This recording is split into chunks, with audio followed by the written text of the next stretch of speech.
I'm Stacey Hoppus. Joining me today is Katie Ehlers, Head of Animal Control here in Wallingford. Katie, thank you so much for being here today. Thank you for having me. Wonderful. So you are not only the Head of Animal Control, but you're also an Animal Control Officer. Mm-hmm. And how long have you been at the shelter? I'm approaching 6 years. Awesome. So why don't we talk a little bit of an overview of the department and what you guys do for the community? Certainly. So the department consists of myself and one full-time assistant, and then we just recently got a third part-timer, so we have 3 part-time animal control officers. We handle complaints and concerns from citizens, so each day is going to be very different. You never know what you're walking into. Our Mondays are just as crazy as anybody else's, because we have all the weekend craziness to deal with. Yeah. But we handle roaming dogs. We take care of sick and injured wildlife. Okay. Right now we have a lot of orphaned baby wildlife that we're handling. They're really cute. Yeah. But we also handle any sick or injured domestic animals. And we also handle things like barking complaints. So if you have a neighbor whose dog is barking at 3 o'clock in the morning, we're who you call. Okay. Now, do we have a noise ordinance in town for... So the way that the statute, there's a nuisance. Okay. And that is based on the discretion of the animal control officer. So if there is a nuisance, we would have to really evaluate what is considered a nuisance. So we would ask somebody at that time to make a barking log so that we can determine whether it's just a neighborly dispute, which sometimes it is, or if there's actually an issue at hand. Okay, great. And then you were talking about you do stray animals, roaming animals, sick and injured. Do you do anything with like animals that might have rabies and what are your suggestions to people if they see something like that? So I tell everyone, do not touch any wildlife, especially if they're acting strangely. Okay. But typically animals that are considered rabid, it's not always rabies. There's also something called distemper, and the symptoms are very similar. Okay. But regardless, the animal definitely needs help at that point, and we just tell you to stay away, keep your children away, keep your pets away, and call us right away, and we will certainly come and remove them. Okay, and what are the hours at the actual animal control when people can call in? So someone's at the shelter Monday through Friday from 9 a.m. to 6 p.m. Okay. And on Saturdays, we're physically there from 9 a.m. to 4 p.m. Okay. However, outside of those hours, there's always someone available. And our voicemail states that if you're having an emergency, to contact the police department. Right. And then they call whomever is on call on their cell phones, and we respond. And that's 24/7? Yes. Awesome. Now, are there certain hours that the shelter is actually open for people to come in?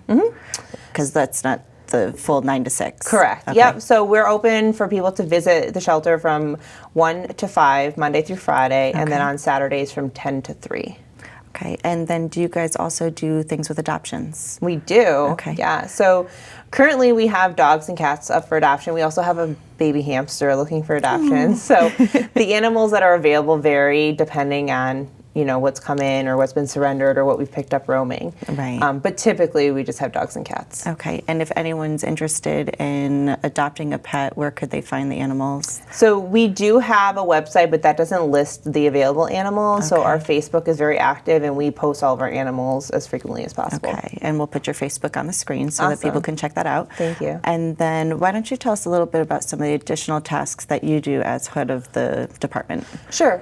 So, we have bills to pay just like every other department. Right. So, I have veterinary bills or just miscellaneous items that we have to purchase to run the department. So I have to, certainly keep up on that and manage the budget appropriately. Right. We have a budget just like every other town department. Yeah. We have a lot of other things that we have to make sure that we're in compliance with, because not only do we answer to the town of Wallingford, we also have to go by the state of Connecticut. So the animal control officers have to go to a certain amount of hours of training depending on when they were hired for continuing education. So I have to make sure that everyone is complying with that. Yeah. And then I handle a lot of like the emails and things that are in the private messages that are coming via Facebook.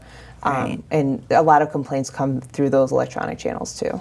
Awesome. And so you are there for all of the staffing and everything and help the staff make sure that they're up to date on their certifications? Yes. Yep. Okay. Absolutely. Excellent. And then what can the community do to help out the shelter to provide more services for you guys? We get that question a lot. Yeah. We absolutely adore our volunteers, and we love that people think of us as such a positive part of the community. We really appreciate all the fundraisers that people host for us. Right. The Girl Scouts and the Boy Scout troops, they do an excellent job doing different projects. Last year, there was a Boy Scout troop that made cooler shelters for the feral cats. Oh, so cool. they use like disposable coolers and created little shelters for them, which was an awesome idea, and that really helps out for the feral cats. Right. And then we have Girl Scouts that do like litter collections and things like that. Right. So that makes, my daughter's on a troop, and they actually did a collection last year Yeah. of litter and food and toys and all sorts of Yeah, things. that's awesome. And then we are always so thankful when people come. Quinnipiac University has the big day where they come down once a year, and they like do a lot of garbage pickup around the shelter, because Yeah. we're right near the recycling center. So like a Right. lot of all the leftover trash gets put onto our property. So they come down and they Right. pick up, and they do gardening for us. They spruce up the place. So anything like that is really helpful. Oh, that's nice.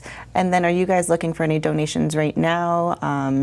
Is there anything that you guys need? So it's kitten season, which means we need litter all of the time. Okay. So cat litter would be great. And then do you need cat food as well? Yeah, I mean, we typically, most of our donations consist of food, animal food. So we're usually pretty good on that, but we're always running out of things that you wouldn't think of, like laundry detergent or bleach or dish detergent, things like that. Okay, and then if you guys have an abundance of certain donations, what do you do with them? We share them with other shelters. So, we're very fortunate to have such an amazing following, and the town of Wallingford, the residents are so wonderful to us. And anytime we need something, they're there for us. Good. But there's certainly shelters out there that don't have that type of following, whether they're from a very small town or what have you. So we always open our doors up when we have a surplus, and we invite them to come take what they need. Awesome. And then you mentioned the Scouts. Do you guys do tours or lectures? Can the Scouts come in as a troop or? Yep, so we do that pretty often. Actually, they come in. It's usually like a 30-minute tour. I mean, our facility is very small, as you know. Yes. So there's not a whole lot to see. But they get to come in. If there's an animal that I think is appropriate to have them handle, I'll have them hold the kitten, or if we have a friendly dog type thing. Right. And then we just do like a Q&A, and they ask questions, Yeah. and we kind of go through that. Just like we're doing now. Yeah, basically. Yes. Perfect. And how to take care of animals, I'm Yes, sure, for yeah. them to learn more about how to take care of them themselves and things. Yeah. Nice.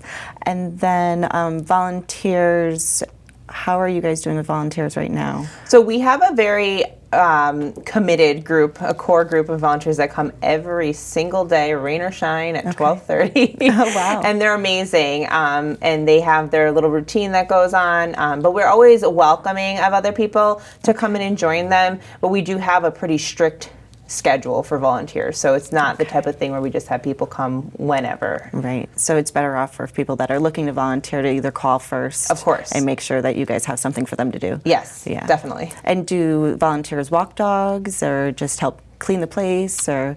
So they walk dogs. We have them handling the cats because we have some under-socialized cats that need Okay. to, be handled by people, so that they get accustomed to that to increase their chances of adoption. And then there's always cleaning. There's always cleaning to do. Right, of course. And then you had brought up wildlife, and I know that when we were talking, you spoke about baby fawns and things that people are thinking they should touch them. Why don't we talk a little bit about that? Yeah, that would be great. I think that the biggest thing is people, they look at animals and think of them as furry humans. Right. And they aren't. They all have very specific ways of raising their young, and even though it might not seem natural to us, it doesn't mean that it's not natural for them. Right. And as you mentioned, fawns are a very good example, because mother deer leave their fawns for the entire day, and if they leave them in your yard, they think that your yard is a safe place for it to be, so you should be honored. But that's totally normal, that they don't come back for hours and hours and hours. An entire day can pass and they don't come back for them, but that's normal. But people pick them up thinking that they need help, and they absolutely do not need help. Of course, there's an exception to the rule. If an animal is in distress, or seems injured, hurt, right? yes, then of course call us. But for the most part, we just ask you to just leave nature alone. sounds like a good plan. Absolutely. Well, we will put your contact information on the screen and where you guys are located. But thank you so much for coming. It's really been informative, and it's been nice speaking with you. Thank you. You too. You're welcome. Again, I'm Stacey Hoppus. Thank you for joining us today, and we'll see you around town.